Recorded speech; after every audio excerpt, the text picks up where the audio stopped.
Hey folks, John here from the Men Talking Mindfulness podcast.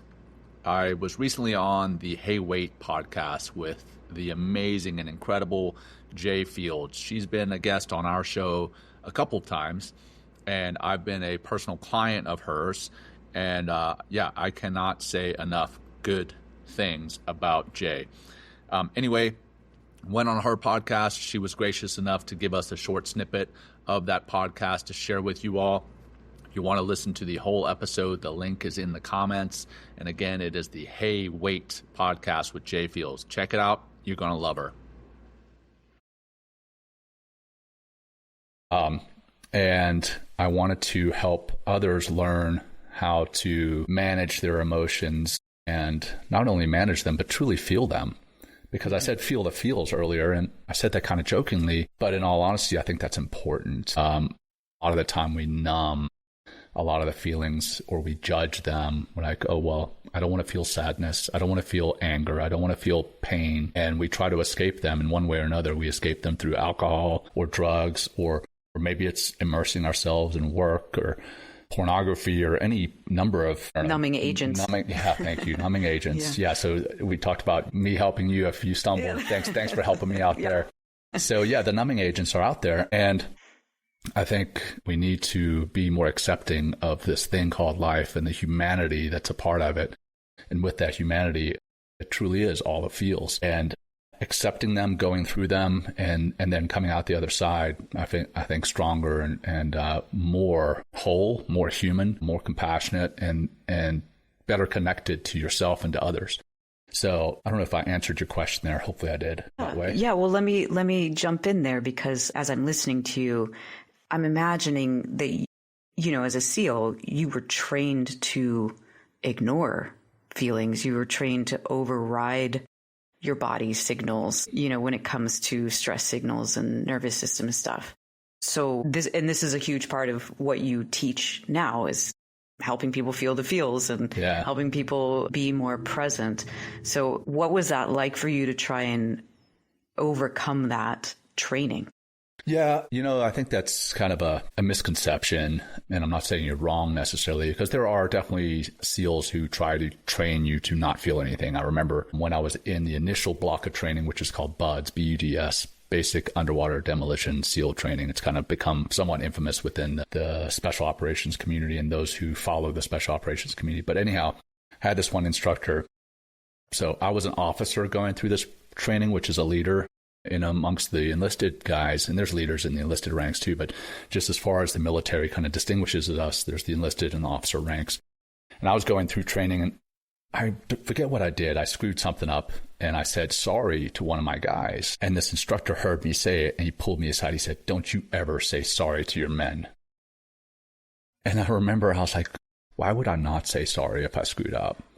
And I later learned that guy was kind of off his rocker, but that's the exact opposite of what we need to be doing as leaders. Is we need to be able to be open and vulnerable. We need to be able to admit when we screwed up. And there were people who tried to train the vulnerability out of us, that tried to train the being stressed out of us. But for the most part, I think in the special operations community, there's actually quite a bit of being open and honest with one another. It's not necessarily what you may see in like counseling or with a therapist or one another. But another anecdote was on my second deployment, my then wife, now ex-wife, got very sick.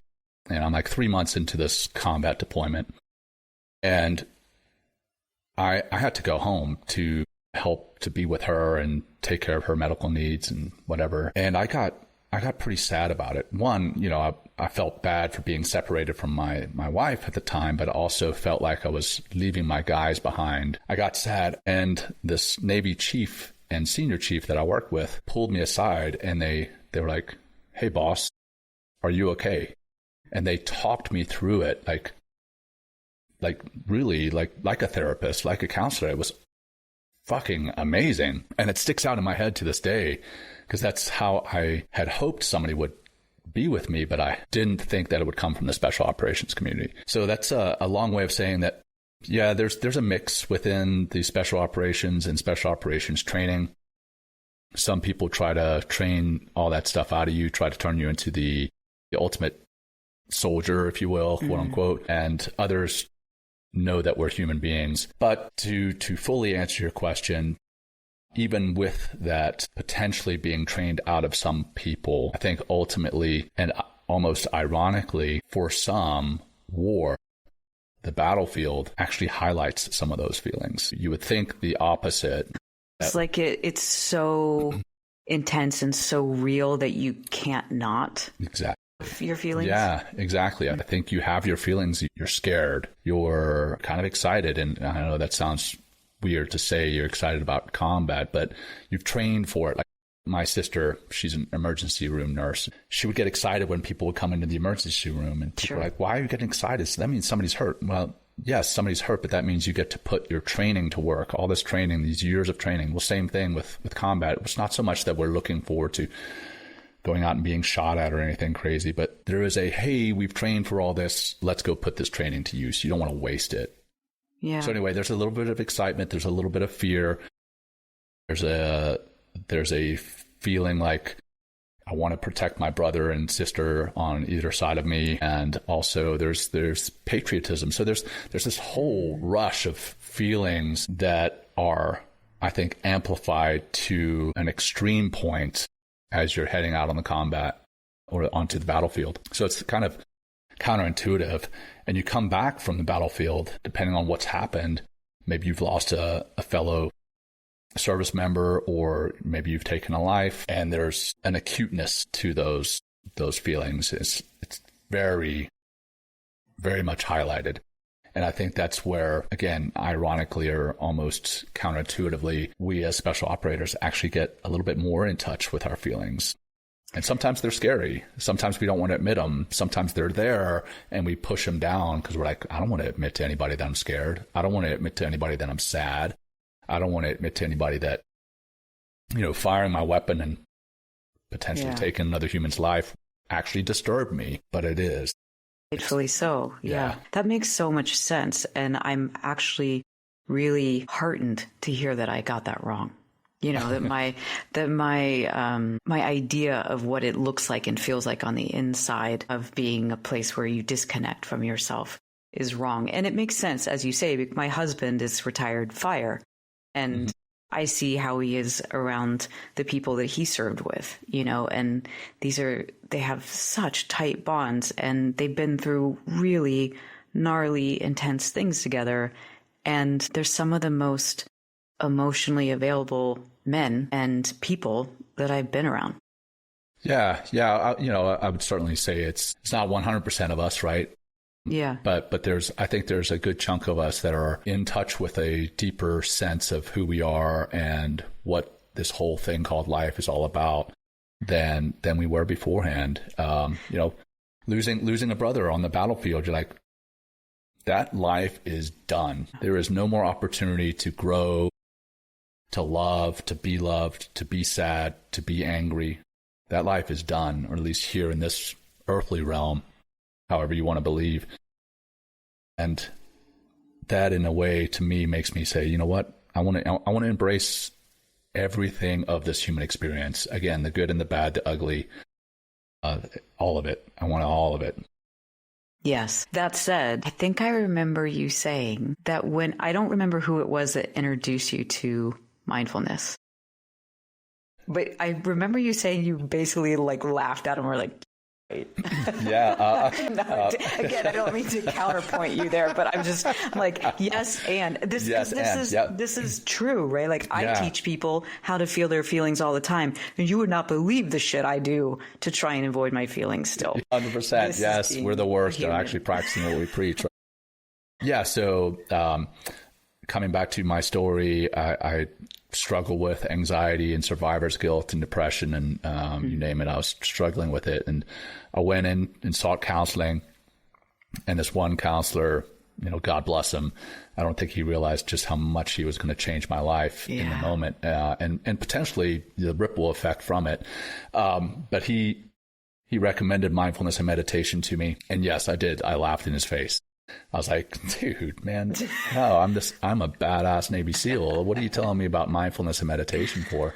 Dumb. But yeah, then he humbled me, and I've since found out that it is not a passive practice. It's very difficult. It takes effort and discipline, and it is life-changing and potentially even life-saving. That was my case. Yeah. And so with that, what did mindfulness teach you that being a Navy SEAL didn't? My goodness. I think that what it did, more so than teach me necessarily, I think it helped to reveal some things that were there already and really highlight them to me. So compassion. I think we learn compassion in the SEAL teams. They don't call it that though, because it sounds so flowery. But we have compassion for our fellow SEALs, our fellow soldiers on the battlefield if we're fighting alongside the Army. I think there's even a level of compassion for our enemy at times, quite a bit. And I think it taught me resilience. Again, I learned that in the SEAL teams, but I don't think it was highlighted to me as something that I truly had inside of me and that others had inside of them, and we could lean on one another for that. Mm-hmm. So I don't know that mindfulness necessarily taught me a whole lot, but it's revealed a whole lot. It's kind of the proverbial, the onion layers. As I peeled back the onion, I learned, or rather, I saw more and more about myself, and it was all, I was going to say it's all good stuff, but that's not true. It was all stuff that needed to be seen and felt. Mm-hmm. And I think that's what mindfulness did, is it helped me to see and feel things that I hadn't before. Mm-hmm. Again, that makes sense. I can feel that in my body as you say that. And the thing that comes to mind too, as I'm listening, is that, you have really disparate chapters in terms of like how we think of, you had your childhood in South Africa and then childhood in United States, and then you had your military chapter where you're like this intense warrior, and in our culture, kind of the example of the capital H hero, mm-hmm. right? And then you have the chapter where you're a leader in the mindfulness space, which all those things we don't typically put together in the same idea of a person, and yet they're not disparate. They're you. Like when you're talking about the layers of the onion that you were able to feel and experience through mindfulness, to me that speaks to you are all of those things at once, and you're continually revealing yourself. All these different roles reveal yourself to you. There's a sense that the little boy and the warrior and the mindfulness guy, like they're all right here with me today. Yeah. Yes, I would say I agree.